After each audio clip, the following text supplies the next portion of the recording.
Gerald Lucas here with another installment of Ask Gerald, where you get your real estate questions answered. Today's question comes from Terrence. Terrence writes from New Brunswick, New Jersey. Terrence writes, I'm a new wholesaler looking for my first deal. Can you give me some tips to help me?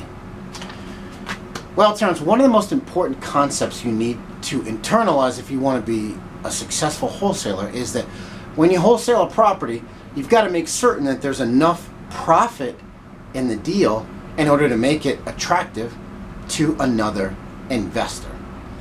And in order to do that, you need to know the wholesaler's formula, and the 70% rule is a very important integral part of the wholesaler's formula. So you have to start with the estimated market value of the property, which is also commonly known as the ARV, or the after repair value. And it's often called after repair value because most of the properties that you're going to wholesale to another investor are going to be properties that need substantial renovation. So you want to start with the estimated market value of the house in a fixed up condition, multiply by a factor, which in most cases is 70%. You then subtract out the costs that will ultimately be borne by the investor who buys the property.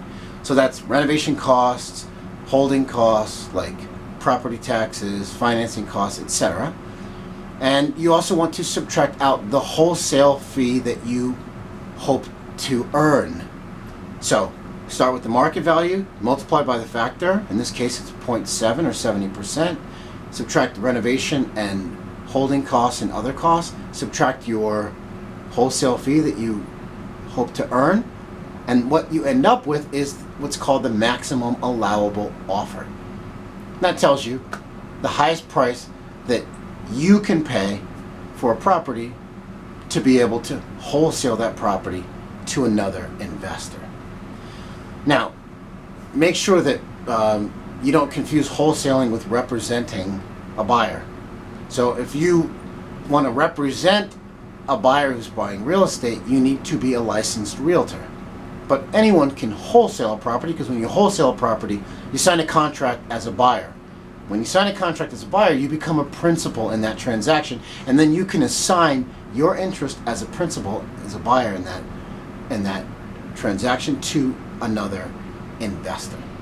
So again, 70% rule is really important because it creates the profit spread that allows you to pass on potential future profits to another investor. And there's nothing magical about 70%, it's just the most common factor that's used. But if you want to be more conservative, you can use a lower factor like 0.65 or 0.6 or 0.55.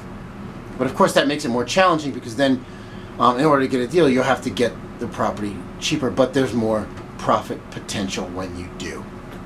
So I talk about the wholesaler's formula and 70% rule in my latest book, which is called Real Estate Investing Secrets, which is available on Amazon.